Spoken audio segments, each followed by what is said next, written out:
What? Well, I guess we're live a little bit early. That's okay. Welcome, guys, to the Tech ChitChat Show, where we like to hang out and talk tech. We don't know everything, but we know some stuff enough to be dangerous, and we invite you to come join us and join the chat, and yeah, come help us fill in the gaps that we don't know.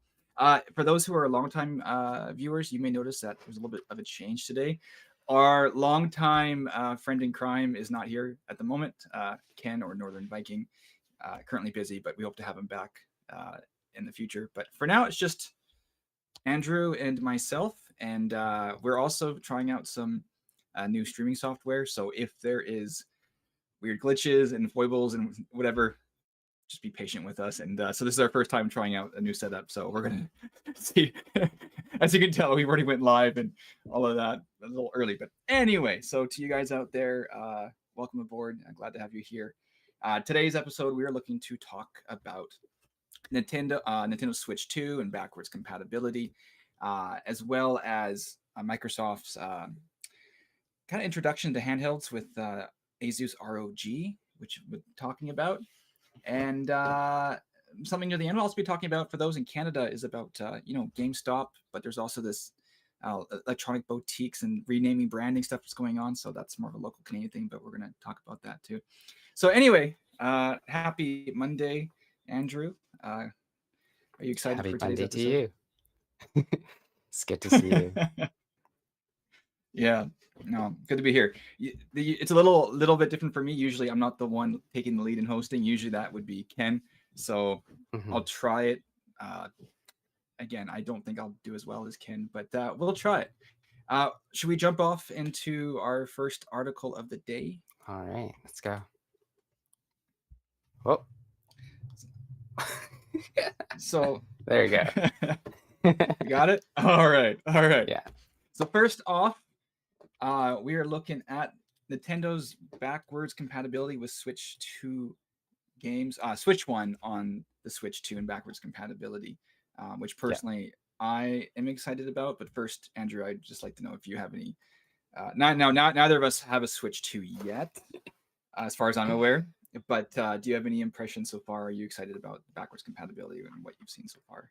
So I've been watching a few of my friends play on Twitch, and they played some of the Mario games and also the Zelda games. And so I am really enjoying the Zelda kind of refresh of the high definition 60 frames per second running super smoothly. Right. It's breathtaking compared to the first Switch, and seeing it, I think that really pushed me. Like, if I want to play those games, I really do want to enjoy it in the next version in Switch 2 for sure. How about you? You mean the one, like the version, like a dedicated Switch 2 version from the ground up? Is that what you mean? You're looking forward? So they kind of Seeing how good it runs. remastered or kind of like turned up the settings with the the textures are higher, they are loaded more consistently. I think some of the volumetric fog is more volumetric. It looks better overall. Yeah. So I'm really liking those. Well, the thing that the geeky side of me that I really love is I'm a fan that the backwards compatibility seems to be more unlocked than say I'm thinking back to like when the PS3 had PS2 backwards compatibility and that kind of thing. There's another console. Same with like the Wii U supporting the Wii games, and then the Switch. Yeah, the Wii U supporting the Wii. They usually just locked it in to the performance to match it. It seems like they've taken an unlocked approach so that if it can run the game, even unpatched games, if it can run the Switch 1 game faster, it will. And so that's creating a lot more, even without patches, is creating faster. If games were struggling to meet a 30 or 60 FPS cap, it's now like reaching it easily. And what's also cool is that there's games on the original Switch that had a dynamic resolution, so that if the game struggled, the resolution would automatically lower. But now Mhm. because the Switch 2 is so powerful, it just maxes out the dynamic resolution to full. So the game actually kind of feels like it's patched, in my opinion. The resolution's full, it's fuller more consistently, so Right. it seems more high def, and then the frame rate. So, anyways, I actually, from a more, yeah, it kind of hit the right buttons for me. It's more than I expected because I Mhm. was holding off on getting a Switch 1 because I was waiting for the Switch 2 and waiting to play some of the games with backwards compatibility, and it's better than I expected. Um, except Mhm. if you go over it, you will from the article you pulled up, Yeah, so you we're can looking at the see. Nintendo Life backwards compatibility article, and so it is very detailed. So there's Mhm, all kinds of like different situations like what if you're playing Switch 1 to connected to a Switch 2 console playing the same version of the game, like some things are kind of broken. yeah, So there's some like that, and then there's some that are like if you run a Switch 1 game on Switch 2, it might have some issues, such like things like that, where I think developers of each game are kind of working to get them all compatible. yeah. So it does it. I mean, it kind of seems like a large list, but I think it's actually a small list considering how many games there are on the console. Right, Um, Again, some of them just won't work at all. Like there's startup issues, and some of them have some other kind of like lesser issues. But right. and there's some big titles in there, but it seems like they're actively working Mhm. on it and making progress on that. I just want to notice what Thomas mentioned. We'll see if the comment highlighting works for us because that's one of the experimental Okay. things with this new. Which one Is it going are to work? highlighting? Arkham Knight? Uh, Arkham Knight apparently now Okay, is there we go. yeah. So Arkham Knight apparently now is a decent port if you got a Switch 2. Yeah, yeah, I think I actually saw that might have been what YouTube channel was that? Um I forget. Who are the guys? They also were breaking down all the frame rates all the time. Uh I'm not I sure. There's quite it a it, few. it just left me. Uh but I think I saw a thing about that and apparently the Arkham Knight ran terribly. Thomas, that's probably you're alluding to. Apparently it ran like really bad on the Switch 1. Um, Digital Foundry, thank Possibly. you. Yeah, Thomas, that's it. Yeah. Digital Would Foundry. that be comparing to the Switch 1 version? Because I think it was, like, struggling on the vehicle section. Some of, like, the Yeah, pop-ins and textures just are really low res to kinda handle, "Oh, it's gonna try to be fast," but, like, even on the Switch, it's, like, it not couldn't keep really up. getting yeah, So it it's still couldn't. the Switch one. It's still the Switch 1 version. So it's still gonna have some shortcomings, but like yeah, I think I saw the Digital Foundry one where it's like it's at least it's hitting frame rates now. Like at least now it's Mhm. like decent. Where and Right. that's where the Switch 2 is cool. Like this is because they um unlocked it more. They didn't do a more reserved version of backwards compatibility. I like how they've approached it. Um, But I do think that they needed, like if you own the previous version and they wanted you to have the upgraded version, you did have to have a Switch 2 version of the game. Like even Fortnite, mhm, it had a Switch 2 version of that one yeah, where you had to like download the whole separate run. I think it's just right. because it needs to know like what things are enabled, what things aren't. Yeah. So it's but it's a little different. Yeah. Yeah. But it is still cool to see the games that were never intended to have the games that are still not patched that were never intended to run better because of Yeah. if they're dynamically programmed. There's more benefits Mhm. in the games that just locked in. Right, right. Like, So, which it's kind of I fun heard just to Animal see that. Crossing is like that, yeah, as mentioned in chat. Is it? What about animal? Is it a solid? Is it working backwards I think it compatible? was a lot of the pop-in issues, so in Animal Crossing, you had towns that were very intricate and detailed, they added lots of items, and they probably hit the item limit for the world. Like, there's actually a Mm, if you put a certain amount of objects into the world, they'll say like, "Oh, you can't place any more." right. So, once you fill that all up and then you can shift the camera angle, and when you do that, sometimes, like, trees get, like, removed or added back in, and so just handling all of that and then Hmm. moving left to right. And considering it's not like a 3D, Yeah. like, first person, you can look as far as you can go, it has still a limited range of visuals. Like, yeah, I think it was good that it could have the Switch 2 to show that, yeah, the Switch 1, it was pushing those top limits in terms of, Right, like, what it could do. right. It was a good looking game on So, this yeah. on yeah. Yeah, I think I So, saw some of the I think I saw somebody who had like a video of like all the bugs collected, all the cages. It was like so much stuff was just stacked. And it was struggling. yeah, yeah, Yeah. So maybe now that will yeah. run I'm assuming that'll run better. But sadly, So I don't think it's on 60 FPS. I think they've just kept it locked, and yeah. but a smooth 30, the game Yeah. is good enough for that, and it Especially for feels that kind great. of game. That's fine. Yeah. Yeah. Oh, Yeah, that's so awesome. I saw, like, I think Smash Bros has some issues with playing multiplayer if you had connected Switch 1 to Switch 2. I think using Mii Fighters had some issues. So, like, there are some big games where, like, in this very specific scenario, things might, Okay. like, game will instantly end or whatever. Okay. Yeah, so, but it's a big project to get all of these games updated. So, but Yeah. Yeah. there's a lot of games that you could play, so it's Yeah. not that bad of a A little bit situation, messy, I think. but a fun mess. I think it's a good one. It's a Yeah. good. So, Yeah. I'm just really yeah, happy that they actually did backwards compatibility at all because that's what I was hoping for, waiting on a Switch 2. yeah, And so now it's really like there's a huge back catalog of games I can play on the Switch one that I never got to. right. So that for me, that just gives me more excitement too. It's not like the Switch 2 Mhm. came out, there's nothing to play. For me, it's like there's a whole, it's like a massive game Yeah. launch for me because I've never gone into it just yet. But Yeah, there really isn't a lot of Switch 2 exclusive games yet. I think it was really Mario Kart World. I think the Donkey Kong Banana the Bonanza one. yeah, That one's coming out maybe in this week or something? Or is it a month okay, away? I'm not sure. okay, So, like, even those, they're like there's launch titles-ish, but, like, there's, like, they're 1 not or out 2 yet. Switch 2 games. Oh, and Welcome Tour, yes. Yeah, Thomas seems I excited about Welcome Tour.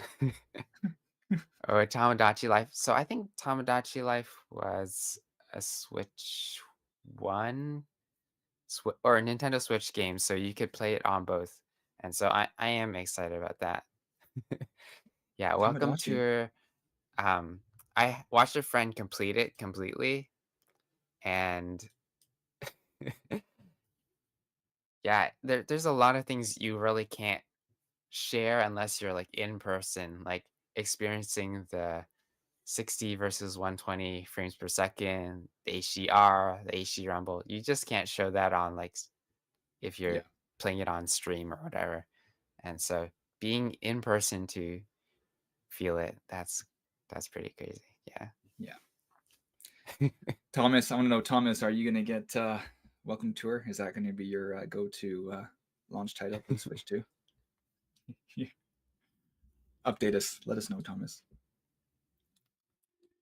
Let's Yeah, so see. I'm pretty excited for the Switch 2. I mean, yes, now that neither of us have got one in hand yet, but I'm looking forward to definitely. But on that note, we have there is another handheld looking to enter the market. Yes. We And have the Microsoft ROG Handheld. yes, uh initially I have mixed feelings about this. There's a lot of going on in this space now between as we Mhm. were even like we had a delay in starting this episode and there's already been like changing the title and how we're to talk about it because originally it was about Right, like right. Microsoft scared of Steam OS and trying to like what are they going to do, and then in the middle of Mhm. that all of a sudden the Asus ROG is announced. Apparently it's supposed to come out the holiday season of this year. Mhm. So it's not a I wouldn't consider it like a first party Xbox handheld, but it feels like a 0.5. Is that controversial to say that? Um, so I don't know. It looks like again. I'm a little conflicted on how to approach this. It looks competent. It looks good. Uh, but first, I want to know if you have any thoughts on this, on your perspective on this. So, from what I read from some other articles, including I didn't really read through the Wired article. I read through a different article Okay. on it, but um, I think under the specs it talks about how it runs Windows 11 Home, Yeah. and so part of that is Microsoft has those compatibility things with um, PC as well as Xbox on the cloud side, as well as just the Game Pass. And so that's kind of the necessary evil, so to speak, to Yeah. you need to run Windows on it, and that struggles with a bit of the battery life. And so Yeah. honestly, if since you are running Windows, you can run like Steam Big Picture mode, you can play all of your PC games. So it's even though this is labeled as Xbox, and I treat it kind of like a mobile Yeah. Windows Me too. handheld in the end. And Yeah. so I think it's really just capitalizing on can Xbox, can Microsoft capitalize using this hardware to add advanced features? Is it just gonna depend more on cloud? I don't know.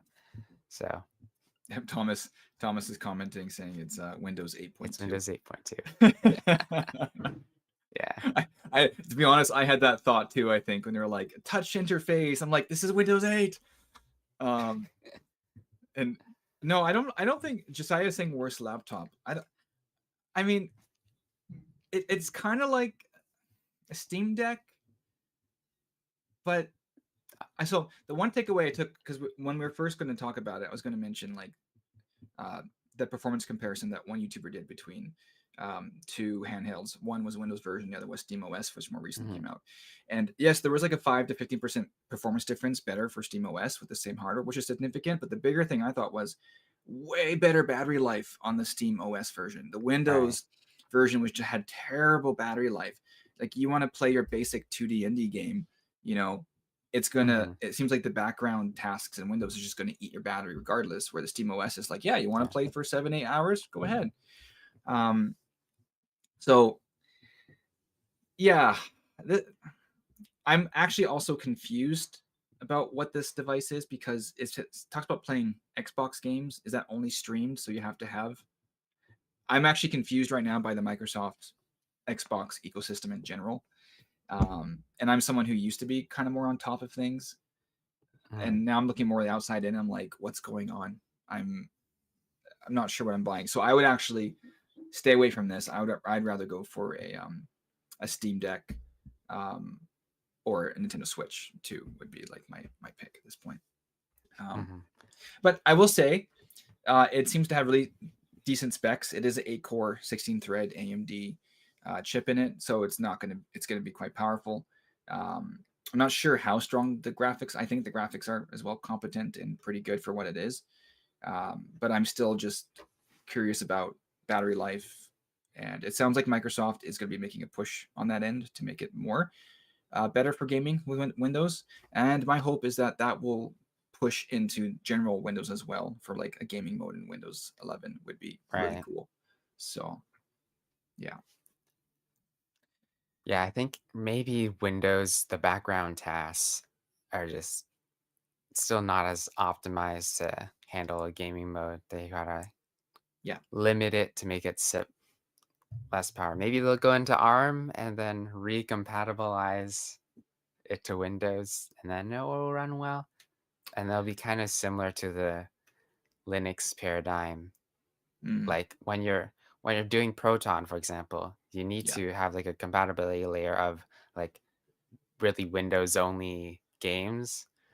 And honestly, I've been doing something similar. There's a thing on Android called WinLater, and essentially it's like an Android with a compatibility layer to Windows.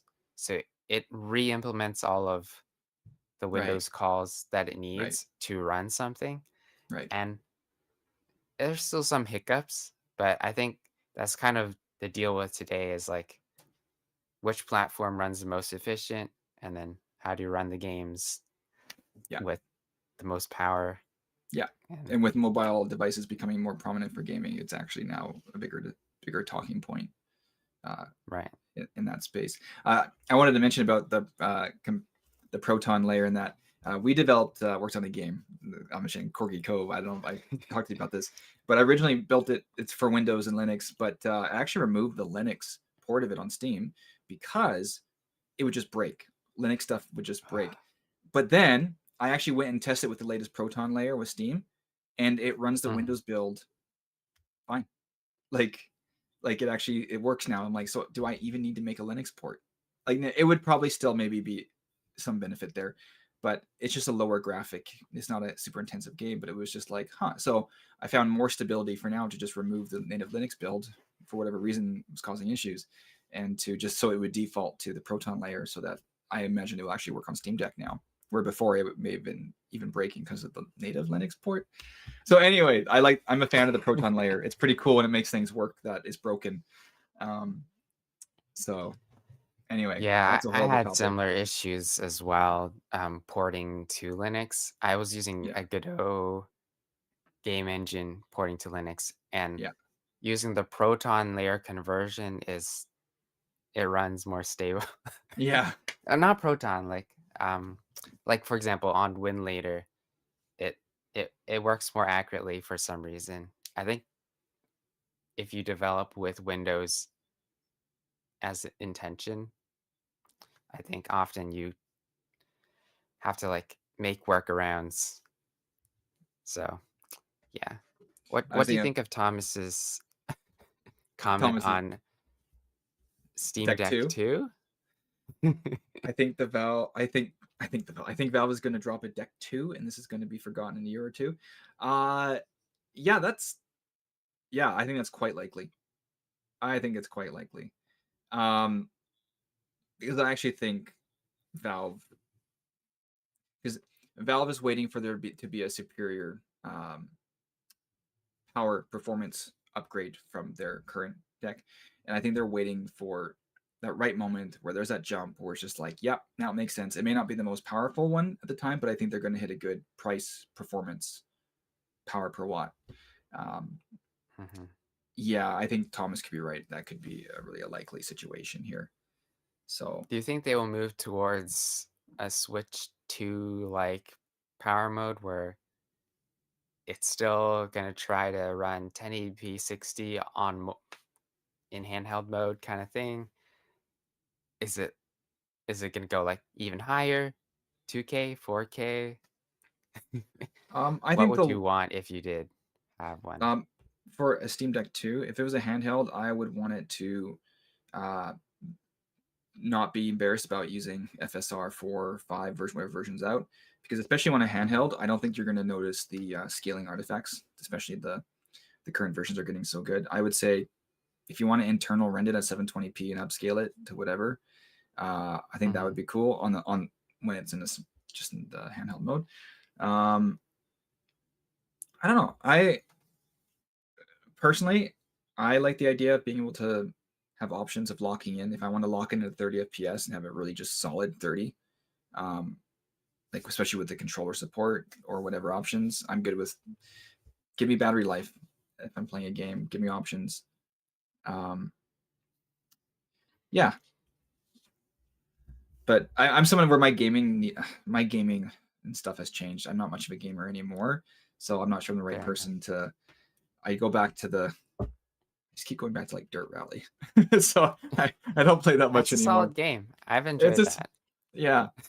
So so, Yeah. but yeah. Anyway, And have you been using FSR on desktop for the um, most part? I have. Well, I just got an AMD card. I have been trying out FSR with. Oh, the game just left me now. I've been meaning to play it, and it was like Icarus, so that like 3D exploring. And I've been Mhm. testing out with that, but it only supports FSR 3, not 4. Okay. So it's a more blurrier. It's not as superior. So I have not yet tried out the FSR 4, which apparently is way better. I only have a 6000 generation AMD card, so I can't even run Right. FSR 4. Um, but with what it is, it seems decent. I am running a 4K monitor, so it does allow me to, if I want to just max out the 4K and upscale, Right. it's half decent. So, Do you but notice if it draws more power doing upscaling versus no upscaling?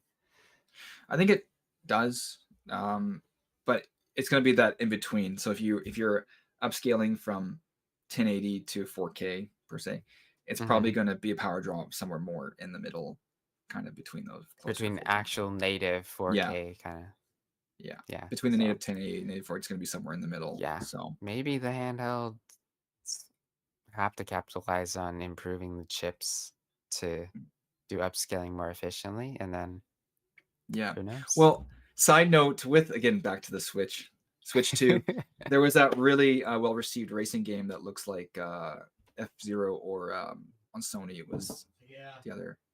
Um, Oh, dear. oh, and what they were actually upscaling from an internal resolution of like 360p or 4 something, like really low resolution. It might have been 360, and they were Mhm. using like a version of DLSS on the Switch 2, and it was um, actually working. Now, some people notice it being a bit like blurry more than they like, and they're going to release like a native resolution version of it. But it was kind of cool. They're actually super, like, some are saying that they're abusing DLSS, but honestly, if you're on a handheld Mm, screen, you probably won't even notice in a handheld mode. So, right. but yeah, Alright. yeah, Well, do you think we should swap to our next? sure. Let's go on to Alright. the, Boop. speaking of GPUs and upscaling, and so we got the question is 8 GB of VRAM on GPUs enough? This has been a really big debate in the last couple months, especially. Um, For sure. yeah, it it really has been. Um, but again, I'll ask your thoughts first. What do you think about it? So, I don't personally take too many opinions from watching, reviewers compare the 16 or 8 gig GPUs, but personally, I do use games and play games that do use near 8 gigs of VRAM, and Yeah, then sometimes you wonder, did needing 16 gigs benefit the game? Because like, on my main computer, on a 3070, and that's 8 gig, yeah. and if I'm streaming a game like Euro Truck Simulator, I could feel it start, like, it's already hitting the brink of, like, it's struggling a little bit, and Wait, then which I game? Sorry, also which one? so Euro Truck Simulator, That one. That it's, one is pushing it. It's kind of yeah, funny that so zero. Yeah. you can the game allows you to run at, like, 8x or 4x, Okay. textures, and then you can also adjust shadow textures to be higher because by default it's like kind of bad looking, honestly. So once you like tweak the settings or config it, it gets more demanding. And when I tried to run it in VR and try to stream it, that was like, oh, that's it. That's too much. Yeah. So you're already, Yeah, you have a use case where 8 gigs is not enough for you, yeah. But and Euro I Truck also Simulator don't is play not VR even. that much. Yeah, But yeah. But a real yeah. scenario where, because Euro Truck Simulator is not even it's not even the latest game, is it? I think it's pretty old now. It's Yeah. been out for a while. I think So you have an maybe older game 3 or 4 plus years, yeah. and that's a good point too that I hadn't really thought about, was VR and the needs there. So if you're someone who wants to do VR, you probably should not be buying 8 GB cards. Um, Now, on the head, I am running a 6900 XT that has 16 GB of VRAM, so that part Right. on my end is doing okay. Um, but before that, oh, let's see here. There's probably a lot of people also running like 1070s, 1080s are also in the 8 GB Right. category. Now, again, there's been debate on is it enough, 8, or like should 12 be the new minimum, or the 16 and all that. Mhm. So in this article, there's some argument that AMD is saying that like 8 gigabytes of VRAM is plenty for all the esports gamers out there. Now, I would argue that's true. Yeah, if you're an That's esports probably true, gamer, yeah. yeah, because you're going to be using often for competitive settings, you're doing low graphics, low textures, and you're going to be probably well below that 8 GB limit. You're probably pushing like 2 to 3 gigs of VRAM in the competitive settings. Um, so yeah, and there's some maybe argument that a lot of gamers are esports gamers who aren't playing for high fidelity. They don't really care about the high graphics. So I mean, Mhm. that's true for esports gaming. You're not going to be hitting that value. It's fine. It's still though. There's still this thing though that like if you have these people who are looking to get into gaming, PC gaming, and they're not Mhm. exactly they actually do want to play high fidelity, but they don't know the market that well. They may not know how much they don't know how much they'll be sending themselves back for the 8 GB version when it's only like $20 to $30 more, and they would have definitely spent that $20 to $30 more if they actually knew what it would cause. Um, so Mhm. for me, I personally would have rather have seen some of these cards come out with like 10 or 12 GB models, even if there was a way to like get somewhere even just a bit more than 8. Um, Right. but yeah, I don't know. It'll be interesting to see the next generation of cards come through, because this I suspect this is the last generation that will accept 8 GB as a minimum for like the for NVIDIA the 60 class, and for the AMD, uh, yeah, for this mid range. I suspect that like 10, 12 will be the new um, minimum going forward. But anyhow, that's yeah. But again, for myself these days, I hardly play any games, and but I actually still have a high need of VRAM for like for video editing and stuff like that. It's also a consideration because True, the more true. VRAM, and if you're doing effects and different stuff on a creative side, um, for people doing that, VRAM also comes in. Not even getting into AI stuff, not even getting into AI training models and all that. We're not. I don't even want to go there. Um, but yeah.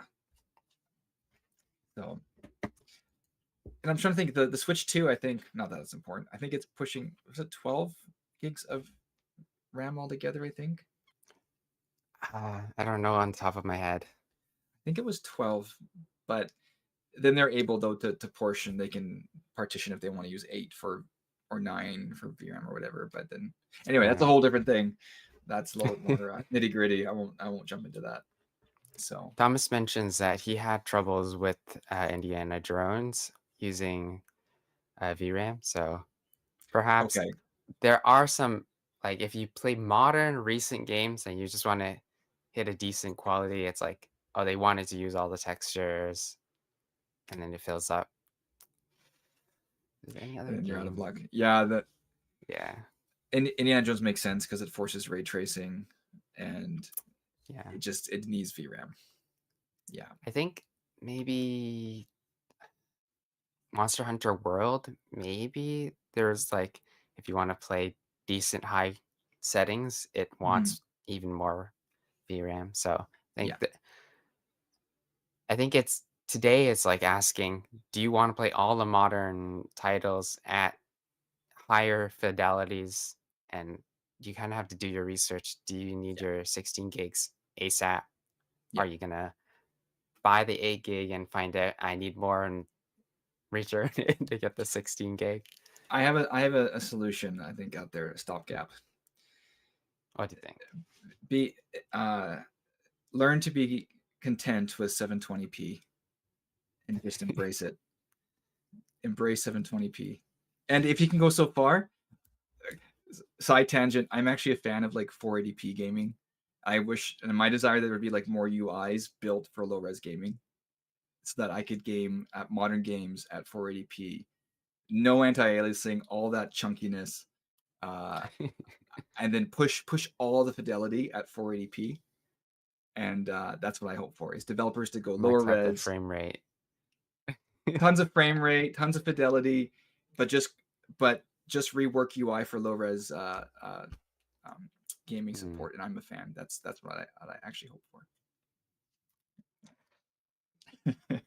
that's a tough sell for Yeah, people yeah. developing with maybe a 4080, 4090. Let's go. I just want all Yeah, that we'll fidelity. see. We'll see. Yeah, yeah. Well, speaking of fidelity, um, the developers of next article, those Unreal Engine developers, what have they done? What are they doing with their store? So this news has been a little it's been sitting for a while, but Epic Games intended to essentially shift all of the indie game companies to not need to pay their cut until they hit a certain cap, which is kind of like how Unity does it. And I think technically the if you launch through Unreal Engine, that also has like a developer maximum earnings before you have to pay for Right. something. And so I think Epic Games is needing their edge to push Steam, push Apple, saying, Yeah. yeah, we at least benefit developers if you want to support them on their platform. I believe they did just get it in effect in June, which is this month. So for developers, hooray! But yeah. Yay. What do you think as a developer about this? So we do have a couple products that we've worked on that are on uh, Steam, the Steam platform, and Steam still takes 30% of the cut from any sales that come through. Mhm. Personally, I'll just say it out front. I don't want to work with Epic. I don't want to use their store. That's just my biased, total like gut reaction. I'm actually happy to give Steam 30% because of how good their store works. I have put products on Android Marketplace and Apple, and you just feel lost. At least with when their sales run through products we run through Steam, you actually people actually find your product. People actually pay money for your product on Steam. Even as a small indie developer, there's actually this healthy market. Um, like even so, I mean, that's my first reaction is that like I'm actually not bothered to give Steam 30% because they have done such a great job actually allowing people to find new games and content that I feel like on other platforms your stuff just gets lost and nobody wants to even pay money. And so I just someone might call me like a Steam Valve shill because I'm such a happy customer and user that as a gamer and a developer. I'm so happy with it. I am happy for that 30% because I think they actually deserve it for what they actually do behind the scenes. Not to say Epic isn't doing stuff. I don't want to put Epic down for the work they do.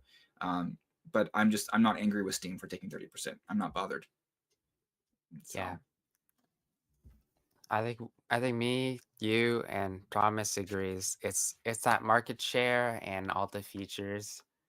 Just it really comes in clutch for if you do your proper marketing, mhm, you can sell well. Whereas Epic, you might need to add more marketing, more strategy to kind of get over the edge. But at the same time, you can release to both, yeah, and there's no downside on releasing to Epic, according to this article. And mhm, I believe you can do it through self-serve now, launching your game on Epic. So it's in a way similar to Steam. Steam has that $100 kind of right, fee to get in the door, but it's in a way self-serve. There's a bit of, you know, each platform has, you got to make the capsules, you got to make the description, you yeah, got to do that for every platform and yeah, get them to say it's okay, and yeah, then it goes live. So yeah, it, yeah, it's a little complicated, but Steam, I think, still is winning in terms of all the features. And yeah, I, yeah, I think the 30% is not as big of a deal as you were saying. And as a consumer, I mean, I haven't launched any games um, on Steam as a user. I feel, yeah, a lot of games they go on sale on Steam, so Yeah, it's a win-win for everyone.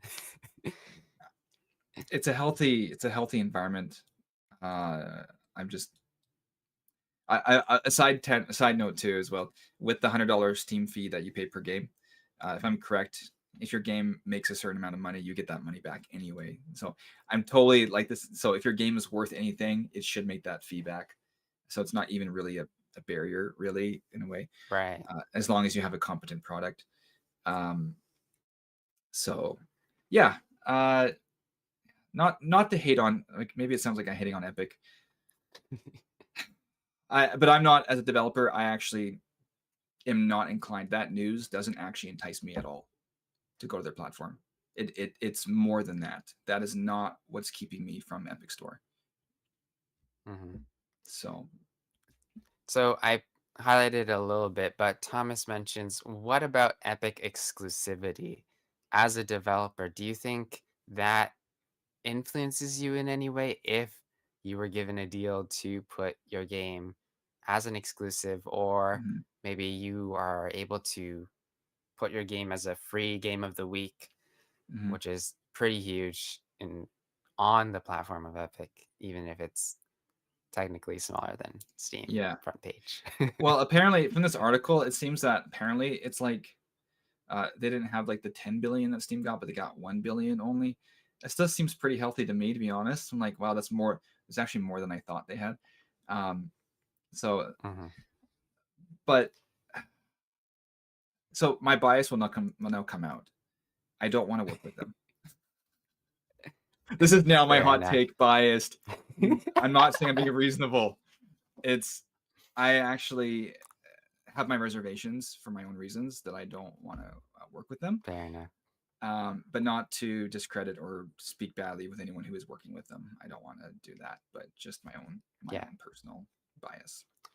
So Yeah, we I are do not. wanna see Yeah. the statistics, how that applies. Like, what about the context of itch.io and those really independent, focused stores? How about GOG? How does that compare? Like, GOG is very exclusive, it's very limited, Yeah. Yeah. Yeah. Yeah. if they don't like you, you're not a Yeah. good old game, you're not in. Yeah. Yeah. They. Kinda like Nintendo, kind of, yeah, so Yeah. They. GOG is special because they are a walled garden. Um, but I feel like they're not chasing that $1 billion price tag. I feel like they're a company that makes enough, and they're in their niche, and Mhm. because the owners of that, aren't they the ones that do like The Witcher Is it and CD Project yeah, Red? Cyberpunk? I think it's that company. Yeah, Um, they have a different monetizing strategy and mm, also different niche because they're like protecting retro games. They have a fun trying to make it compatible with modern platforms, yeah, whereas Steam doesn't officially have that stance. It's not no, focused on that. no. Whereas I don't think there's many stores that also take on that niche. So they do have a unique market share, so to speak. But Yeah, they're still they technically a store. they are, and but it's just interesting how they have kept that walled garden, and they seem like unapologetic about it. It's kind of like, nope, we don't want you. Yeah. Again, they're right, like Nintendo. We've felt that rejection before with something. It's like, it's like, wait, it's like, no, Maybe Corgi Cove when it goes retro. yeah, yeah, yeah, yeah. Maybe someday GOG will get Corgi Cove, but I Once don't know if it's we. like Yeah, it's not compatible with Windows 13, it'll go on GOG. yeah, we have to wait for it to break, and then no. I don't know. But I actually appreciate GOG stance. I like that, and also Nintendo's. Mhm. I like that they curate their stuff. I'm okay with that. They can hold their standards. So, but Fair enough. yeah, again with Epic Games, the this price cut thing doesn't really entice me. But anyway, that's I think Fair I said enough. enough about that.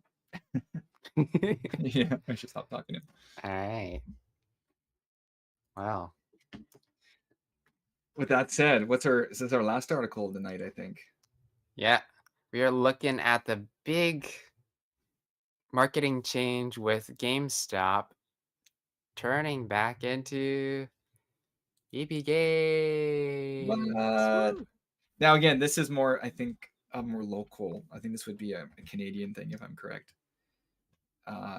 I think so. I mean, GameStop exists in America, from Correct. what I understand.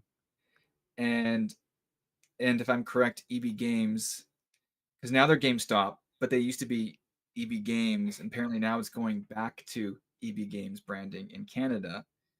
Right. So this is just a little bit of a more of a Canadian nostalgia thing. And to be honest, I kind of lost track, and my brain just confuses both of them. Like I failed to even realize like when it transitioned. My brain just like auto filled it, and so I'm like, did something change? But apparently, they're going back to old branding. EB Games, Electronic Boutiques, if I'm correct, that's what it stands for. Mm. Yeah, so I think this is only. Yeah, I'm waiting for input here. Thomas or Josiah, if you guys are watching, correct me on that one if I'm wrong. So let me know. Did, does anyone in the chat notice any changes with EB Games? Is it taking, a month to do it? Has it already Mhm, happened for your area? Let us know. But looking at, there's some interesting, you know, links that are happening here. If you read, it's this toy manufacturer from Quebec called Imports Dragon, and also they worked with McFarlane Toys, but they also partner with Mastermind Toys. And have you ever seen Mastermind Toys in your area? well, I don't even know. I don't know what that is. Do you know? So we have Mastermind Toys, I think, around in Ontario, Mhm, and I remember being in the toy store, and it's very like analog kids toys, like things like kind of Lego, like connects, and um, some electronics, kind of like drones, but very towards playful toys for kids, kind of like a Toys R Us, mhm, but slightly not as, maybe not as, what do you call it, mainstream. yeah. But I haven't heard from them in a while, so seeing them platform, not platform, but work together with Mastermind Toys, and now see from GameStop to EB Games, maybe they're I think maybe they could consider like expanding Mastermind to collab with EB Games. Right. Maybe they'll not be just like, let's buy Funko Pops at EB Games now or plushies. Well, So apparently, Thomas is saying apparently there is a mastermind in the area where I live. there you go. I have no idea. I don't Maybe know. you need to go Search check for it out. maybe I can look. Thomas, next time you're in the area, we can go there. Uh, but we're gonna in the future episodes we haven't gone to our my local mall has a EB Games or GameStop I should Mhm. say, and we're gonna look to keep track of when it transitions over to EB Games. I should go get a photo and be like it happened, and then we can wait to see who first gets the EB Games back in their Canadian city. Although Thomas also mentioned apparently Australia also has EB Games as well. I Apparently that's did the not only know other that. place. So maybe I we'll get wonder a if bunch of they Australian would traffic. rebrand stuff in Australia if Canada had, EB Games changed its GameStop. Did Australia change EB Games? Mm, I don't know. It's a little confusing, but yeah. Yeah. Did we even know yeah. Australia had yeah any of these No, stores? I did not know that. No. No, but So, apparently Thomas has that information. Thanks, Thomas. So yeah. Yeah. GameStop is interesting. It's been there. It's a little surprising it's still alive, maybe because of actually the whole thing that happened years ago with the whole shorting stock the thing. stocks. Yeah, maybe that's what kept it alive. But I I may don't have know. tried to. You may have The truth I comes don't out. own any GameStop, so yeah, Okay, I not have no anymore. more. Yeah. Yeah, Uh, that's why you're super rich, right? Did you get rich off no, it? no, no, no. Yeah. Yeah. Oh, yeah. Well, GameStop again is interesting. As Thomas was mentioning here too, that there's hardly any Xbox stuff in that, which makes sense. The Xbox section is small. They've definitely gone more Mhm. towards physical, like as you Wow. said, plushies and things like that. Yeah. Mhm. So, um, but yeah, I guess we'll wait and see. Yeah, Thomas. Yeah, green on green. Well, what? Yeah, we'll have to wait and see. We can update future articles, future episodes. Thomas, let us know, and Josiah, if you're watching, update us when the your guys' GameStop becomes EP Games, and then Yeah. I don't know if we'll celebrate, but we can at least mention it. So, Yeah. but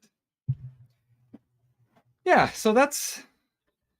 Anyways, this has been our first. Oh, Thomas says he'll go tomorrow. Yay, Thomas, go tomorrow. Report back. Leave a comment in the comment section for us tomorrow, and let us know. Mhm. This has been our first episode of the Tech ChitChat Show.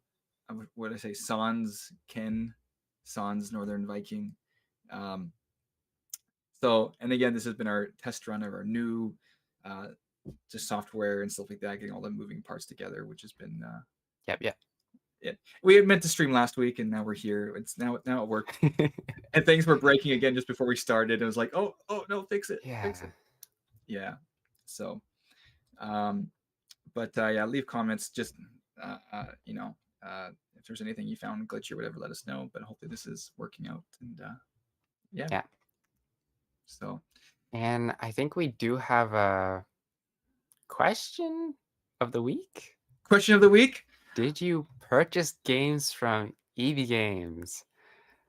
I think it's a Yeah. GameStop if you're in America, you don't have a EB Games. Or do you still buy games from GameStop physically? If not today, did you ever in the past? Or do you still value physical um, brick and mortar stores? Yeah, give thoughts on that. So, Andrew, how about yourself? Though I'll ask you before we close off. So, I do have a lot of games from EB Games.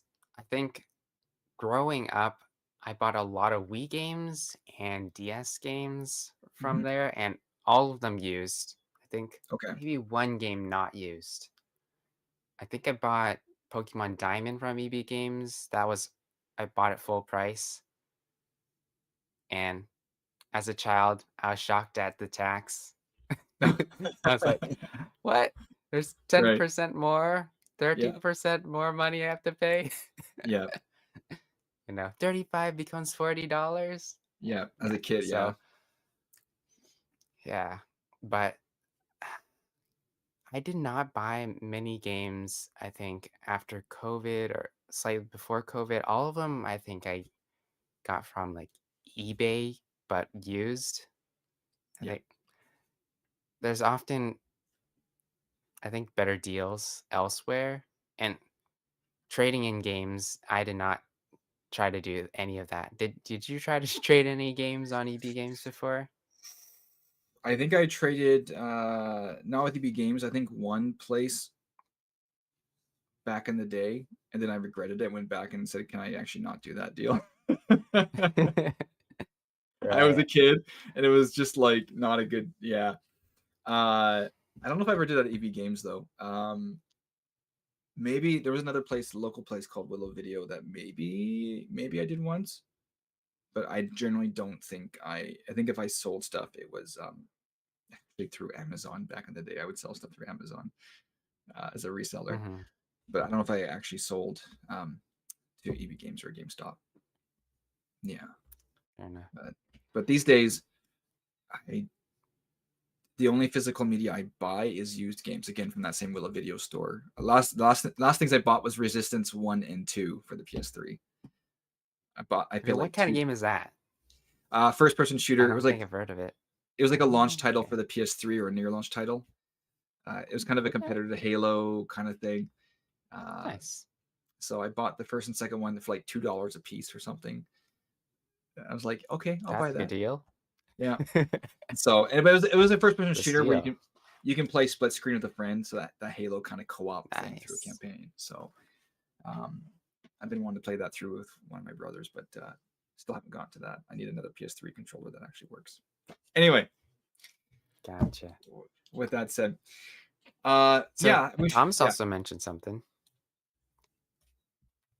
What did he mention? He said he bought Red Dead Redemption 2 from a buddy on Black Friday.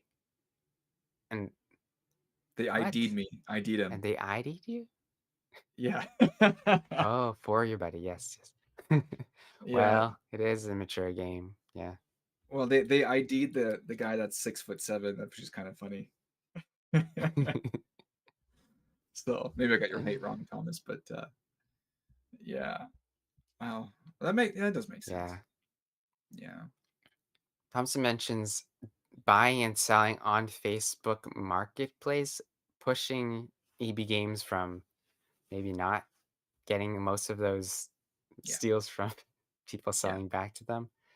Yeah. Did you do any experience with Facebook Marketplace? Buying and selling stuff. Uh, Yeah. I I make purchases off of marketplace computers, like various things. When I'm looking for stuff, I'll option it. I'm not quick to sell stuff on there. I don't know if I've actually sold anything. Maybe one thing, but definitely buying things on there. I'll purchase stuff through there. Yeah, but Gotcha. yeah, yeah, Yeah, I got some good deals on Wii remotes on Facebook Marketplace, but after leaving Facebook, I pretty much stopped using Facebook. yeah. It's Right. like everything's changed and COVID and all that. That's a lot. Yeah, marketplace is pretty much all I use Facebook for. If I go on there, I'll jump in there like maybe once a month, and if I'm looking for, again, something more specific that I know will be like a GPU, I might buy a graphics card through the marketplace. Um, but Mhm. haven't done that lately. But I used to actually, I did sell stuff. I used to sell GPUs through the marketplace. I would buy and sell Okay. GPUs. So that was and it was actually a healthy market for that. Just normal people, just wasn't a big issue. It was pretty good actually. So yeah, I see. yeah. Wow. It's, again, I'm kind of sad not having Ken. Ken, come back. Ken, come back. Come Hopefully, back, Ed. hopefully in the near future, Ken can join us again, and we'll hear his voice again, and he can, this will be nice. Maybe he'll tell So, us about his EB games and yeah, we can get in his marketplace experiences, which he has his own experiences with that too. So yeah, but anyhow, we should call it. That was our episode for tonight. Thanks guys for joining, and putting up with any technical issues we've had, and Mm, yeah, we hope to continue this on a more regular basis. Whether Ken is able to join us or not, we just hope to keep going and hope that you guys can keep joining us. And yeah, Thomas, bye to you. We'll see you there. Josiah, I know you were here as well. See you later. And come join us again when we were trying for Mondays, hopefully on a consistent basis. We will try to nail that yeah. down. But we appreciate you guys coming And along, then we'll joining let you us. guys know. Yeah. So So how can we find you, Steven? you can find me at on Twitter X at 8-Bit Warrior, or on YouTube at Stephen Loney, which is my name. And Andrew, where can they find you?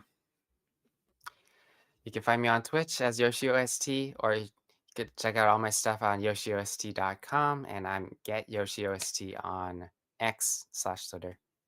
So, Yeah. Awesome. Good stuff. All right, guys. Well, thanks for joining. Until next time, have a good one. bye bye.